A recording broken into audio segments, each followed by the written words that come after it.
গণঅভ্যুত্থানের পরে যখন অন্তর্বর্তীকালীন সরকার দায়িত্ব নেওয়ার পরে দেখা গেল যে বিভিন্ন সিটি কর্পোরেশন পৌরসভার মেয়ররা জনপ্রতিনিধিরা পালিয়ে গেছে এবং অনেক জায়গায় ফ্যাসিবাদের দোসররা সেই জায়গাগুলোতে বসে বসে দেশের পরিস্থিতি অস্থিতিশীল করার চেষ্টা করছে। তখন সরকার এই বিধানটা করে যে সরকার চাইলে যে কাউকে প্রশাসক হিসেবে অপসারণ করতে পারে, মেয়রকে, এবং প্রশাসক হিসেবে নিয়োগ দিতে পারে। কিন্তু অন্তর্বর্তীকালীন সরকার সঙ্গত কারণেই এই আইন থাকা সত্ত্বেও তার কিন্তু ব্যবহার করা হয়নি। শুধুমাত্র এক জায়গায় সেটা ব্যবহৃত হয়েছে, আর কোথাও সেটা ব্যবহৃত হয়নি। সঙ্গত কারণেই আমরা গণতন্ত্রকে মূল্যায়ন করতে চেয়েছিলাম এবং সেখান থেকে স্থানীয় সরকার নির্বাচন দেওয়ার এক ধরনের সদিচ্ছা থাকলেও রাজনৈতিক নানা ধরনের বাস্তবতা আপনারা জানেন সেটা দেওয়া সম্ভব হয়নি।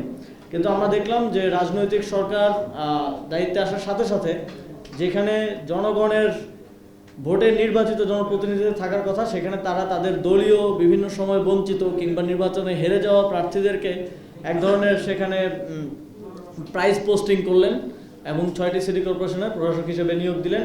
আমরা মনে করি এটা এই যে নতুন বাংলাদেশের কথা আমরা সবসময় বলি, তার সেখানে গণতন্ত্রের জন্য হুমকি স্বরূপ। এবং আমরা মনে করি যে দীর্ঘ 1.5 বছরেরও বেশি সময় ধরে স্থানীয় সরকার প্রতিষ্ঠানগুলো জনপ্রতিনিধি শূন্য এবং এর ফলে দেশের জনগণকে প্রত্যেকটা ছোট ছোট কাজে নাগরিক সেবার ক্ষেত্রে ভোগান্তির শিকার হতে হয়।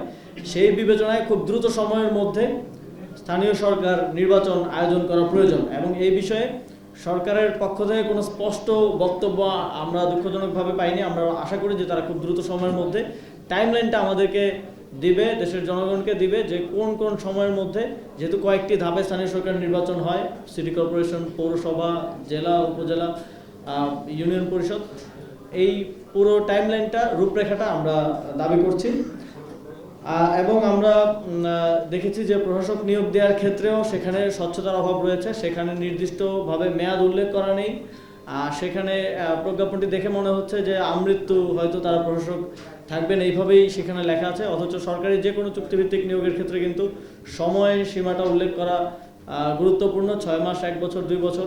স্বাভাবিকভাবে আমরা এই প্রক্রিয়াতেই দেখে থাকি সরকারের চুক্তিভিত্তিক নিয়োগগুলো হয়ে থাকে। আমরা আপনারা জানেন যে আমরা দেখেছি গত 2 দিন যাবৎ এক ধরনের ভয়ের রাজত্ব কায়েম করার চেষ্টা করা হচ্ছে। আমরা মনে করি যে যেই পুলিশের মাধ্যমে এই যে বিভিন্ন জায়গায় রেডের নামে সাধারণ জনগণকেও এবং সাংবাদিকদের উপর হামলা হয়েছে, আপনাদেরও কয়েকজন সহকর্মীর উপর হামলা হয়েছে বলে আমরা জেনেছি। আমরা এই ঘটনার তীব্র নিন্দা জানাই। আমরা মনে করি সরকার এটার মাধ্যমে জনগণকে এক ধরনের ভয়ের মধ্যে রাখতে চাচ্ছে, একটা ভয়ের মেসেজিং তারা করতে চাচ্ছে। এবং আমরা শুনেছি যে স্বরাষ্ট্রমন্ত্রী তিনি বলেছেন যে এখন আন্দোলন করা যাবে না, রাস্তা অবরোধ করা যাবে না। আমরা দেখেছি যে অন্তর্বর্তীকালীন সরকারের সময় অনেক অযৌক্তিক এবং বিভিন্ন কারণে, ছোটোখাটো কারণেও রাস্তা অবরোধ হয়েছে। আমরা সেটাকে অবশ্যই সমর্থন করি না এবং আমরা মনে করি যেহেতু একটি নতুন সরকার গঠন হয়েছে, তাদের কাজ করার ক্ষেত্রে এতটুকু সহযোগিতা জনগণের পক্ষ থেকে করা উচিত যে অকারণে অযাচিতভাবে যাতে কেউ রাস্তা অবরোধ না করে। কিন্তু একই সাথে কারো যৌক্তিক দাবিতে আন্দোলন করার, ভয়েস রেজ করার, কথা বলার অধিকারকেও আমরা কোনোভাবেই যেন হ্যাম্পার্ড না হয়, কথা বলার অধিকার বঞ্চিত না হন, সেটা নিশ্চিত করাও আমাদের দায়িত্ব। এবং আমাদের সংবিধান দেশের প্রত্যেক নাগরিককে এই অধিকারটা দেয়। এবং কিন্তু সরকারের পক্ষ থেকে আমরা দেখছি যে একদম একাধারে সকলকে কোনো ধরনের আন্দোলন করা যাবে না, এই ধরনের কথা বলা হচ্ছে, যেটা গণতন্ত্রের পরিপন্থী, আমাদের সংবিধানের পরিপন্থী। এবং আমরা এই ধরনের অ্যাপ্রোচ আগের সরকারের সময় দেখেছি যে বিরোধী দলমত যে কোনো কিছু নিয়ে নামলেই দলমত নির্বিশেষে সেটার উপর দমন পীড়ন চালানো হতো। তো আমরা সরকারের প্রতি আহ্বান জানাবো, এই জনগণকে বিভিন্ন রেডের নামে হয়রানি করা এবং এই সাংবাদিকদের উপর হামলা, সাধারণ জনগণের উপর হামলা, মারধর অকারণে যথেচ্ছভাবে করা, এগুলো বন্ধ করতে হবে। এবং আমরা জানি যে প্রত্যেকটি থানায় কিন্তু ইনফরমেশন আছে যে কারা মাদকের কারবারি করে, কারা চুরি করে, কারা ছিনতাই করে। তো স্পেসিফিকলি সেটা নিয়ে কাজ করতে, সেটা মানে এক ধরনের আইওয়াশ হচ্ছে আর কি, মূল জায়গায় কাজ না করে জনগণকে ভয় দেখানোর এক ধরনের চেষ্টা হচ্ছে বলে আমরা মনে করছি। আর এর বাইরে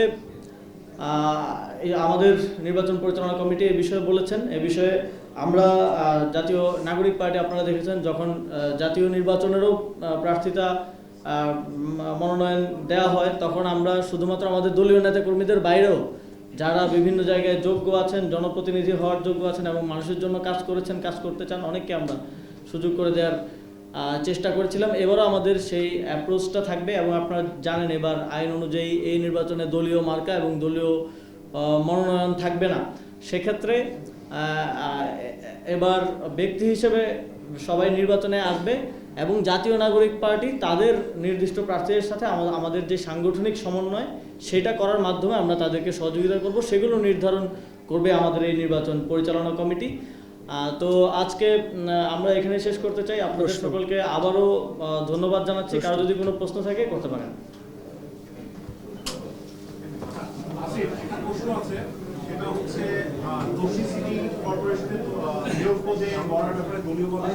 কিছু বিষয়ে জানানো হয়েছে, কিন্তু এই বিষয়ে এখনো চূড়ান্ত সিদ্ধান্ত হয়নি। আমরা চূড়ান্ত সিদ্ধান্ত নিয়ে অফিসিয়ালি আপনাদেরকে জানাবো। আর এখানে দ্বৈরথের কিছু নাই। আমার মনে হয় যে কেউ নির্বাচন করতে চাইলে, জনগণের ম্যান্ডেট নিয়ে আসতে চাইলে সেটাকে আমরা ওয়েলকাম জানাই। আপনারা অলরেডি একটা জোটে আছেন, সেই জোটে থাকা অবস্থায় আপনারা নির্বাচনের আগে জোটে যাবেন না এরকম একটা দুর্বল অবস্থায় ছিলেন, শেষ পর্যন্ত জোটে গেছে। আপনাদের 21 জন 125 জন প্রার্থী মনোনয়ন নিয়েছিলেন, তাদের বড় একটা অংশ হতাশ হয়েছে। এখন আবার আপনারা বলছেন এককভাবে নির্বাচন করবেন অথবা শেষ মুহূর্তে যোগ্যতা করতে পারেন। এটাই যদি হয়, যারা নির্বাচনের প্রস্তুতি নিবে শেষ মুহূর্তে যদি তাদেরকে আবার রিমুভ করা হয়, দলে একটা তৃণমূল আবার একটা নেতিবাচক বার্তা যাবে কিনা। আরেকটা বিষয় হচ্ছে যাদেরকে প্রশাসন হিসাবে নিয়োগ দেওয়া হয়েছে, আপনারা মনে করেন কিনা এর মাধ্যমে স্থানীয় প্রশাসনটা তুই বল বন্ধ করার ট্রাই করছে? না, আমরা যখন দেখলাম যে প্রশাসকের নিয়োগের প্রজ্ঞাপনে নির্দিষ্ট কোনো সময়ের উল্লেখ নেই এবং আমরা শুনলাম যে যিনি স্থানীয় সরকার মন্ত্রী আছেন তিনি একটি প্রশ্নের উত্তরে বলছিলেন যে সিটি কর্পোরেশনগুলোর মেয়াদ শেষ হলে নির্বাচনের বিষয়ে ভাবা হবে। হয়তো উনি ইনফর্ম না বা ওনাকে জানানো হয়নি। সিটি কর্পোরেশনগুলোর মেয়াদ কিন্তু 12টা সিটি কর্পোরেশন 12টারই শেষ এবং প্রত্যেকটা নির্বাচন দেওয়ার জন্য এলিজিবল। শুধুমাত্র 11টা সিটি কর্পোরেশনের মেয়াদ আমি যখন দায়িত্বে ছিলাম তখনই শেষ হয়ে গিয়েছিল, আজ থেকে প্রায় 1 বছরেরও বেশি সময় আগে। এবং একটা city corporation, Chittagong city corporation, সেটা রিসেন্টলি শেষ হয়েছে। সুতরাং প্রত্যেকটা সিটি কর্পোরেশনের নির্বাচন দেওয়ার জন্য উপযুক্ত। এমন সময়ে নির্বাচন না দিয়ে কোনো নির্দিষ্ট সময়সীমা উল্লেখ না করে প্রশাসক নিয়োগ দেওয়াটা আমরা মনে করি এটা একই সাথে অগণতান্ত্রিক এবং একই সাথে এটা লেভেল প্লেইং ফিল্ডকে নষ্ট করবে। যে প্রশাসক হচ্ছে সে যদি প্রশাসকের পদে থেকে নির্বাচন করে অথবা তার দলের কাউকে সহযোগিতা করে, তাহলে অন্যদের জন্য নির্বাচন করাটা কঠিন হয়ে যাবে এবং সেখানে বসে থেকে নির্বাচন করা। আমরা দেখেছি বিএনপি সবসময় বলে এসেছে যে তারা তত্ত্বাবধায়ক সরকারের অধীনে নির্বাচন চায়, তারা দলীয় সরকারের অধীনে নির্বাচন চায় না। কিন্তু এটাও একই অবস্থায় হয়ে যাচ্ছে। দলীয় লোক চেয়ারে বসে থাকা অবস্থায় নির্বাচনটা এক ধরনের নিরপেক্ষ নির্বাচন হওয়ার সম্ভাবনাটা এখানে কমে যায়। আর অন্য প্রশ্নটা সার্জিস আলম উত্তর দিবেন। আমরা আমাদের জাতীয় নির্বাচনে 125টি আসনে প্রাথমিকভাবে মনোনয়ন দিয়েছিলাম। পরবর্তীতে আমরা দেশের স্বার্থ, মানুষের স্বার্থ এবং একই সাথে দলের দীর্ঘমেয়াদী পরিকল্পনার কথা চিন্তা করে আমরা 11 দলীয় জোটে অংশগ্রহণ করেছি এবং সেখানে আমরা 30টি আসনের প্রতিদ্বন্দ্বিতা করেছি। আমাদের যারা মাঠ পর্যায়ে একটা দলের এই শুরুর পর্যায়ে কাজ করছেন, কোনো কিছুর বিনিময় ছাড়াই তারা কিন্তু দিনরাত অক্লান্ত পরিশ্রম করে কষ্ট করে যাচ্ছেন, কাজ করছেন। স্থানীয় পর্যায়ে দলের ভিত্তিটা তাদের হাত দিয়ে গড়া এবং তারা ধরে রাখছেন। সেই জায়গায় আমরাও আমাদের জায়গা থেকে সব সময় তাদের ওই পরিশ্রমটাকে, কষ্টটাকে আমরা অ্যাকনলেজ করি। কিন্তু যখন দীর্ঘমেয়াদে দল যদি ভালো থাকে, মানুষ, দেশ যদি ভালো থাকে, আমাদের নেতাকর্মী যারা আছেন, আমাদের প্রার্থী যারা, তারাও ভালো থাকবেন। তো সেই জায়গায় দীর্ঘমেয়াদে বৃহৎ স্বার্থকে সামনে রেখে আমরা এই সিদ্ধান্ত নিয়েছিলাম এবং তাদের সাথে আমরা কথা বলেছি। তাদের যখন তারা দেখেছে যে আমাদের যে দলটার বয়স 1 বছর হয়নি, সেই দল থেকে 6 জন আগামীর সংসদে গিয়ে সংসদকে কাঁপাবে এবং আমরা বিশ্বাস করি 294 জনের কণ্ঠকে অতিক্রম করে এই এনসিপির 6 জনের কণ্ঠ বাংলাদেশের প্রত্যেকটা প্রান্তে পৌঁছাবে। তো সেই জায়গায় যখন তারা এটা দেখে তারা আশ্বস্ত হয় এবং তারা নতুন করে উদ্যম ফিরে পেয়েছে। আমরা আশা করছি যে আমরা একইভাবে স্থানীয় পর্যায়ে আমরা প্রত্যেকটা জায়গায় আমরা আমাদের এই প্রার্থীটা ঘোষণা করব। এখন পর্যন্ত তো সিদ্ধান্ত হচ্ছে আমরা এককভাবে এই লড়াইটার দিকে যাব। যদি শেষ সময় গিয়ে এরকম হয়, আমরা সবার সাথে বসেই দলের যেটা বৃহৎ স্বার্থ থাকবে সেই স্বার্থকে সামনে রেখে আমরা আমাদের জায়গা থেকে সিদ্ধান্ত নিব। আশা করছি আমাদের সাংগঠনিক বোঝাপড়ায় কোনো সমস্যা হবে না। আসিফ, একটা প্রশ্ন ছিল, আপনাদের সামনে 1 বছর পূর্তি হতে যাচ্ছে 28 ফেব্রুয়ারি। সেই জায়গা থেকে আপনাদের কাউন্সিল এবং পরবর্তী যে আপনাদের কর্মপরিকল্পনা এবং একই সাথে বিভিন্ন রাজনৈতিক প্ল্যাটফর্ম বিশেষ করে আপ বাংলাদেশ তারা এরই মধ্যে গণমাধ্যমে প্রচার হচ্ছে যে তাদের সেই প্ল্যাটফর্মগুলো ভাঙতে শুরু করেছে এবং অনেকে এনসিপিতে নাকি আসতে শুরু করেছে। তারাও তো আপনাদের সাথেই ছিল, চলে গিয়েছে, আবারও আসবে কিনা এবং এর সংখ্যাটা কেমন? আপনাদের এই কাউন্সিলে আমরা কি কোনো চমক দেখব কিনা? আমরা আমাদের আগামী 28শে ফেব্রুয়ারি জাতীয় নাগরিক পার্টির প্রথম প্রতিষ্ঠাবার্ষিকী হতে চলেছে। একটা খুবই ইয়াং দল হিসেবে এই সময়টা আমাদের অনেক চড়াই উতরাইয়ের মধ্য দিয়ে আসতে হয়েছে, অনেক চ্যালেঞ্জের মধ্য দিয়ে আসতে হয়েছে এবং একটা নির্বাচনে অংশগ্রহণ করতে হয়েছে এত কম সময়ের মধ্যে। এবং আমরা এই কম সময়ের মধ্যে নির্বাচনে অংশগ্রহণ করেও আলহামদুলিল্লাহ আমাদের 6 জন সংসদ সদস্য নির্বাচিত হয়েছেন এবং বাকিরাও ভালো ফলাফল করেছেন।